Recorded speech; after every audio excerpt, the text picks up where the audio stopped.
Hey guys, welcome back to the channel. Hopefully आप सभी ने चैप्टर 2 बिजनेस स्टडीज का पार्ट 1 देख लिया होगा और अगर नहीं देखा तो उसको अभी जाकर देख लो because link is in the description box. So let's start with part 2 in which we are gonna to study about partnership. पिछले पार्ट में सोल प्रोप्राइटर कर लिया, उसकी लिमिटेशंस को अगर ध्यान में रखा जाए तो हमारे पास एक न्यू बिजनेस ऑर्गेनाइजेशन आता है जो है पार्टनरशिप। उसमें क्या होता था, सोल प्रोप्राइटर में हमारे पास कैपेबिलिटी ऑफ मैनेजिंग कैपेबिलिटी कम होती थी। क्यों? क्योंकि एक पर्सन कर रहा है अगर सब कुछ तो उसके पास सारी कैपेबिलिटीज सभी फील्ड्स में वो परफेक्ट नहीं हो सकता। इवन हमारे पास रिसोर्सेज कम पड़ रहे थे बिकॉज एक पर्सन था तो एक पर्सन के रिसोर्सेज लग रहे थे। तो उसी कारण हमारे पास क्या आया, पार्टनरशिप।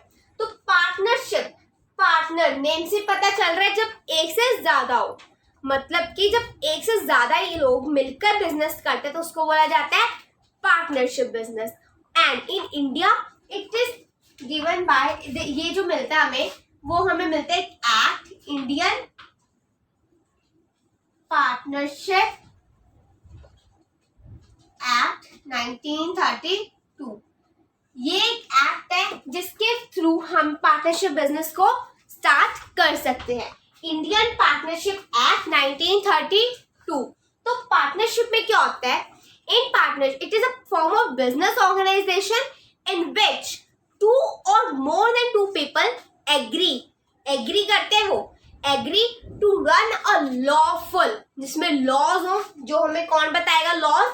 ये पार्टनरशिप एक्ट में लिखे होते हैं सभी laws and rules and regulation जिनको फॉलो करके हमने पार्टनरशिप बिजनेस को रन आउट करने।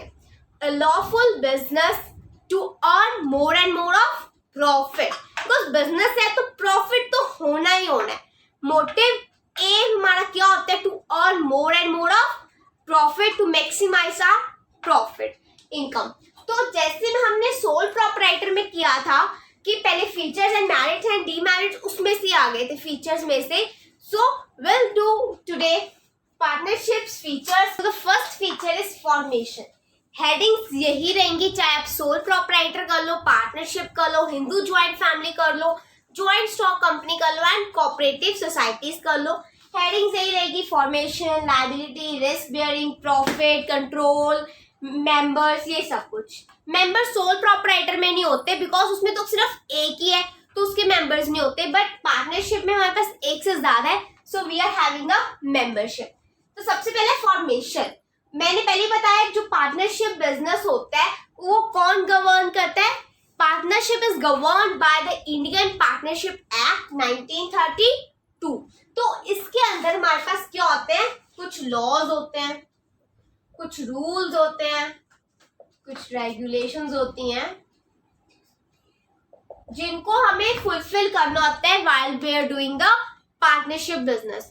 तो इसकी फॉर्मेशन भी इजी है बिकॉज इसमें क्या होता है, बस जो दो पार्टीज है, मतलब एक या दो से ज्यादा जितने भी पर्सन है उन सभी का एग्रीमेंट चाहिए। फर्स्ट ऑफ ऑल मतलब कि वो सभी एग्री कर रहे हैं कि हाँ हम एक दूसरे के साथ मिलकर काम करेंगे। एंड उसके बाद इसमें क्या होती है, लीगल फॉर्मेलिटीज। कुछ लीगल फॉर्मेलिटीज होती है जिनको फुलफिल कर we can start our partnership business. तो ये लीगल फॉर्मेलिटीज कौन बताते हैं, कौन से लीगल रूल्स एंड लॉज होते हैं? These are given under the Indian partnership act 1932। जब भी आप पार्टनरशिप कर रहे हो तो ये चीज लिखनी बहुत जरूरी है कि partnership business is governed by Indian partnership act 1932। Will discuss it about later. तो फॉर्मेशन इसकी क्या होती है, थोड़ी इजी होती है, सिर्फ लीगल फॉर्मेलिटीज होती है जिनको फुलफिल करना है एंड एक एग्रीमेंट होना चाहिए all the members of the partnership. Next is liability. इसकी भी लायबिलिटी हमारे पास अनलिमिटेड है। अनलिमिटेड लायबिलिटी, अनलिमिटेड का मतलब पहले ही बता दिया था, जिसकी कोई सीमा ना हो, जो लिमिट्स को भी क्रॉस कर जाए, जिसकी कोई सीमा नहीं होती। तो इसकी भी अनलिमिटेड लायबिलिटी है। हमें नहीं पता कि हमारा बिजनेस चलेगा, हमें नहीं पता कि हमारे बिजनेस के एसेट्स सफिशिएंट है to pay of its dates. अगर हमारा डेट ज्यादा है और हमारे पास इतने बिजनेस के एसेट्स नहीं है, then all the members of a partnership business are responsible for paying off that debt. So इसकी लायबिलिटी अनलिमिटेड होती है as sole proprietor. Sole proprietor में क्या होता है, एक होता है तो उसको खुद के एसेट्स यूज करने पड़ते हैं, बट इसमें क्या होता है लायबिलिटी अनलिमिटेड है, सब यूज करते हैं अपने personal assets, and this personal assets of a owner are used to pay off the debts if the business assets are insufficient to pay the business debts। अगर जो बिजनेस के assets है वो नहीं पूरे हो रहे बिजनेस की डेट को कंप्लीट करने पे, then we are using our personal assets as being a owner of that company और बिजनेस। तो इसकी लायबिलिटी आगे टू टाइप्स में हम डिवाइड करते हैं, बिकॉज पार्टनरशिप है तो इसकी लायबिलिटी आगे हो जाती है हमारे पास joint and individual. Joint and individual, joint में क्या होता है, हर एक इंसान ने देना है। अगर आपका बिजनेस में जो डेट्स है वो बिजनेस एसेट्स कंप्लीट कर रहे हैं, बट आपको अभी 10 लाख चाहिए, तो आपकी कंपनी में सपोज कर लो 10 मेंबर्स है, आपके बिजनेस में 10 मेंबर्स और आपको 10 लाख एक्स्ट्रा चाहिए, then what you will do, सभी को बोल दो कि 1 लाख डिपॉजिट कर दो and we will pay off the debts of the company. But in case अगर कोई नुकसान एक इंडिविजुअल के कारण हो रहा है, देन वो लायबिलिटी किसके लिए अनलिमिटेड है, इंडिविजुअल। सपोज कर लो राम है, उसके कारण बिजनेस को कोई नुकसान हुआ है, तो बाकी जो 9 पर्सन है वो नहीं अपने पर्सनल एसेट्स को यूज करेंगे, only this Ram will use the personal assets of his own to pay off the debts of the business. So next comes risk bearing and profit. अगर जितना भी प्रॉफिट होगा उसको हाफ डिवाइड किया जाएगा among the partners, among the members. तो इसमें क्या हो जाता है, ये जो हमारा प्रॉफिट अर्निंग है, अगर वे 10 लाख कमाया तो सभी को 1 लाख आएगा।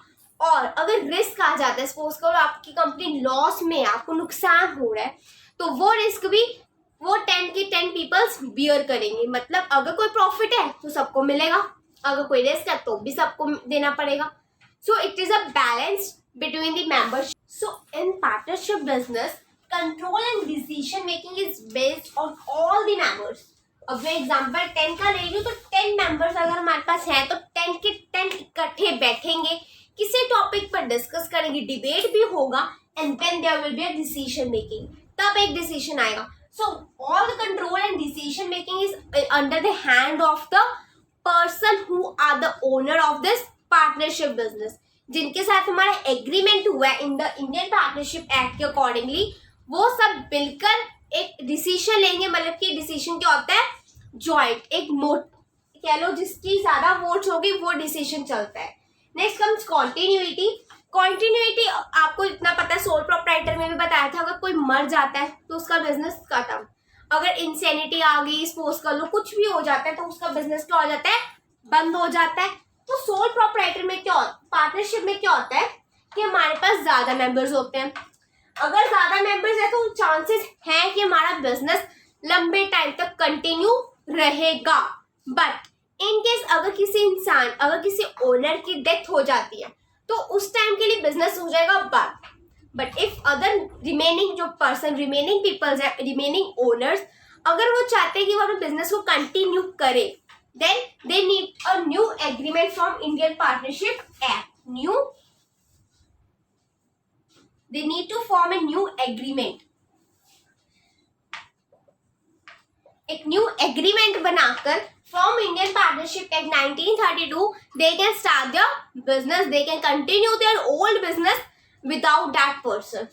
मेंबरशिप की ये बात होती है। अब अगर तो एक है तो सोल प्रोप्राइटर है, अगर एक से ज्यादा है तो क्या है, पार्टनरशिप। तो सिंपल है, मिनिमम इसके होते हैं 2, कम से कम 2, और मैक्सिमम होते हैं 50। मिनिमम रख सकते हो 2 मेंबर्स और ज्यादा से ज्यादा 50, इससे ज्यादा नहीं। तो ये है कुछ फीचर्स जो पार्टनरशिप बिजनेस के हैं। अब इन्हीं में से आ जाएंगे merits and demerits. Ease of formation and closure. Formation and closure, तो फॉर्मेशन एंड क्लोजर इजी होता है बिकॉज हमारे पास थोड़ी सी रजिस्ट्रेशन होती हैं, लीगल फॉर्मेलिटीज होती हैं, और एग्रीमेंट को साइन आउट कर हम अपना बिजनेस स्टार्ट कर सकते हैं। Balance decision making. अब डिसीजन मेकिंग बैलेंस इसलिए है बिकॉज अगर 10 है तो 10 में से 10 सभी के अलग अलग सुझाव आएंगे, सभी के अलग अलग ओपिनियन के साथ हमारा डिसीजन एक तो बेस्ट आएगा, क्योंकि सभी जो अगर कोई बोल रहा है कुछ तो कोई कुछ बोलेगा, अगर एक इसके अगेंस्ट है तो कोई दूसरा उसके अगेंस्ट है, तो डिबेट्स के साथ हमें पता चल जाएगा कि which decision is the best for our business. तो it is a balance decision making और सभी की इक्वल चांस मिलता है बोलने का। Next comes more of the funds. इसमें फंड्स ज्यादा मिल जाते हैं, क्यों? क्योंकि पार्टनरशिप बिजनेस है, ज्यादा लोग हैं, 2 से ज्यादा है, 50 से कम है, तो 2 to 15 peoples we are having in a partnership business. तो सभी अलग अलग अपने पर्सनल एसेट्स को यूज करेंगे, सभी पैसा डालेंगे, सभी फंड्स को लगाएंगे, तो इससे क्या होगा, हमारा बिजनेस इंक्रीज करता रहेगा day by day and capital इसमें इन्वेस्ट ज्यादा होगी as compare to sole proprietor. होती लिमिट में ही है बट कंपेयर अगर करें सोल प्रोपराइटर के साथ तो ज्यादा होती है। उसके बाद आती है शेयरिंग ऑफ रिस्क।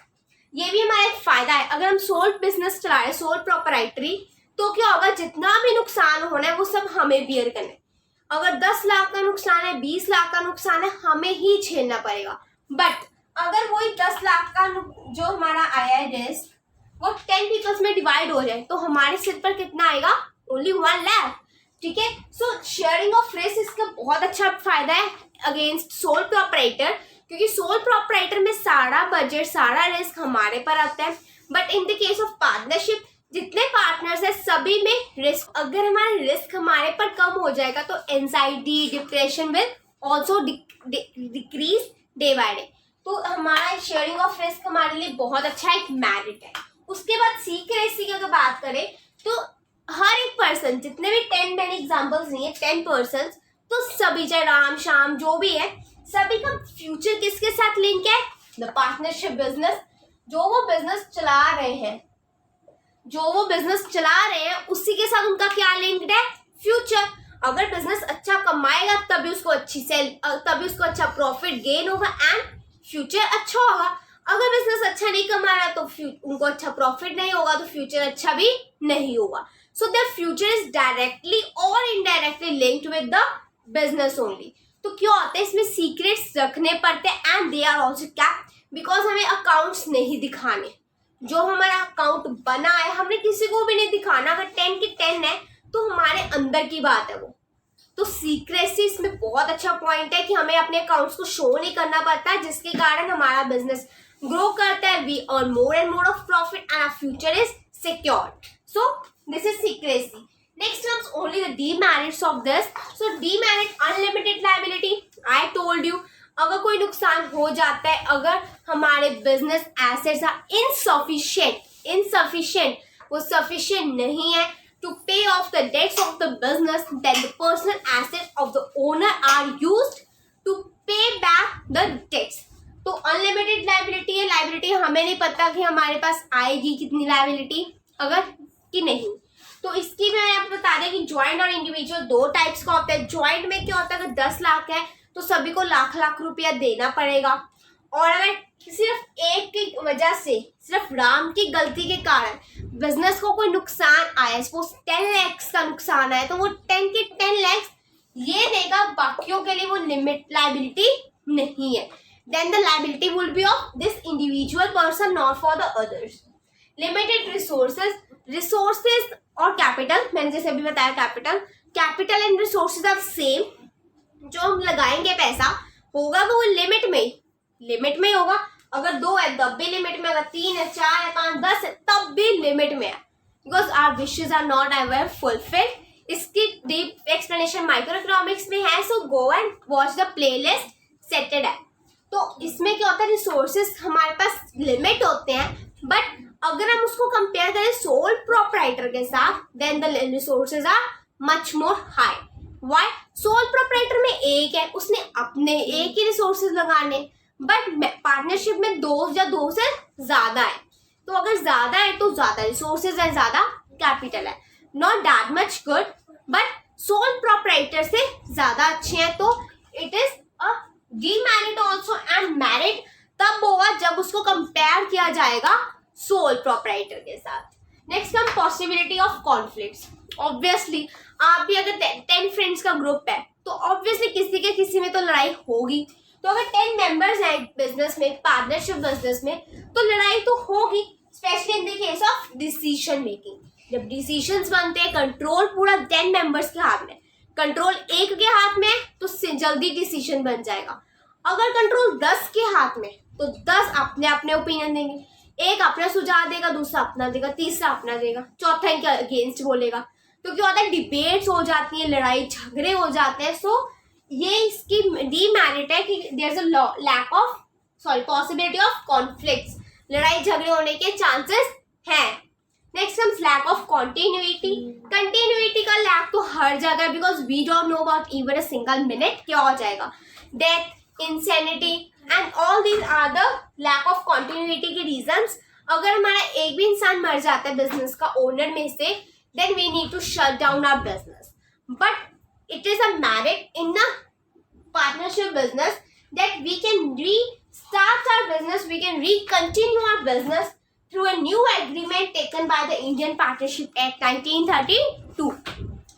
तो इसको इसलिए डीमेरिट में लिखे बिकॉज मोस्टली बिजनेस को रिकंटिन्यू नहीं किया जाता। नेक्स्ट हम जो पार्टनरशिप बिजनेस होते हैं उनको अपने अकाउंट्स को पब्लिकली शो नहीं करना, इसलिए तो बोला ये सीक्रेसी होते हैं। ये सीक्रेट्स इसलिए है बिकॉज उनको अपने अकाउंट्स को शो नहीं करना, तो वो अपने अकाउंट्स अपने अंदर ही रखते हैं। इसलिए इसका एक डीमेरिट पब्लिक के लिए होता है, आम जनता के लिए, पब्लिक के लिए डीमेरिट है कि उनको ट्रू फाइनेंशियल स्टेटस नहीं पता चलता किसी कंपनी का। Public is not aware of the true financial status of A company. एक कंपनी का सच्चा ट्रू फाइनेंशियल स्टेटस नहीं पता चलता, so it lacks in public confidence. फिर कॉन्फिडेंस नहीं रहता पब्लिक के अंदर, आम जनता के अंदर वो कॉन्फिडेंस नहीं होता इस कंपनी के रिलेटेड। अगर कंपनी अपने अकाउंट्स को शो नहीं कर रही publicly, then we are not able to know the true and fair financial status of that company. Then the public will not legally be confident over that company। तो ये क्या होती है, लैक कर जाती है पब्लिक कॉन्फिडेंस, मतलब कि आम जनता इसके ऊपर ज्यादा उम्मीदें नहीं रखती। एक्ट 1932 गवर्न करता है पार्टनरशिप बिजनेस को। Partnership form of business is govern by Indian partnership act 1932 and according to this Indian partnership act 1932, partnership is the relation between the persons who have agreed to share the profits of the business carried on by all or any one of them for all। So क्या होता है partnership, Indian partnership act के accordingly partnership का क्या मतलब है? Partnership का मतलब ये है, इट इज अ रिलेशन। ये एक रिलेशन है किसके अंदर, पर्सन्स, वो पर्सन जो एग्री कर जाते हैं कि वो जितना भी प्रॉफिट होगा बिजनेस में वो शेयर करेंगे, एंड जितना भी रिस्क होगा बिजनेस में वो बियर करेंगे equally, carried on by all. जो बिजनेस सभी चलाएंगे या फिर एनीवन, या फिर कोई एक बिजनेस के डिसीजंस लेगा एक्टिंग फॉर ऑल, जो सभी के लिए एक्ट करेगा। मतलब कि हमारी क्लास में एक रिप्रेजेंटेटिव चुना जाता है, क्लास मॉनिटर, जो क्लास को माइंड भी करता है, क्लास को रिप्रेजेंट करता है, एंड उसके बेसिस पे सभी क्लास का एक कह लो नजरिया बन जाता है कि अगर मॉनिटर ऐसा है तो क्लास भी वैसी होगी। तो बस वही बताया जा रहा है कि बिजनेस या तो सभी चलाते हैं या फिर कोई एक उस बिजनेस के लिए डिसीजंस लेगा, उस बिजनेस के लिए इंपॉर्टेंट डिसीजंस एंड कंट्रोल करेगा, जो किसके लिए चल रहा है, एक्टिंग फॉर ऑल। वो दिखा क्या रहा है कि सभी ऐसे हैं, या तो सब चलाएंगे या तो कोई एक जो दिखा रहा है कि वो सभी ऐसे हैं। So partnership is a relation between the persons who have agreed to share the profits of a business carried on by all or any one of them acting for all. इसका एक फीचर ये भी होता है mutual agency. Mutual agency इसका एक feature होता है जिसके अकॉर्डिंगली एक म्यूचुअलिटी बन जाती है, एक हमारे अंदर वो बन जाती है फीलिंग कि हम सब इक्वल है। जितने भी पार्टनरशिप के ओनर्स हैं हम सब इक्वल है, हम सभी ने मिलकर कंट्रोल एंड मैनेज करना है अपना बिजनेस को। सो क्या होता है, या तो सभी काम करते हैं, the line over here, by all or any one of them for all. इस लाइन से हमें ये पता चलता है कि जितने भी पार्टनरशिप के मेंबर्स हैं वो सभी क्या रोल कर रहे हैं प्ले। एक तो एजेंट का, सेकेंड वो रोल प्ले कर रहे हैं प्रिंसिपल का। हाउ, अब अभी ये क्वेश्चन पूछ रहे होंगे हाउ, एजेंट कैसे है, प्रिंसिपल कैसे है। एजेंट तब जब कोई एक बिजनेस के लिए काम कर रहा है और सभी को दर्शा रहा है, दर्शाना मतलब। एंड प्रिंसिपल तब जब वो सभी जितने भी मेंबर्स हैं वो सभी इसके रूल्स एंड रेगुलेशंस को फॉलो कर रहे हैं। सो एजेंट एंड प्रिंसिपल दोनों ही होता है। एक जो मेंबर है वो एजेंट भी होता है, वो प्रिंसिपल भी होता है, बिकॉज हमें नहीं पता कौन रिप्रेजेंट करेगा, कौन सा वो एक इंसान है जो सभी के लिए रिप्रेजेंट करेगा। माइट बी राम हो, श्याम हो, कोई भी whatever the person is. So this is partnership, features, merits and demerits.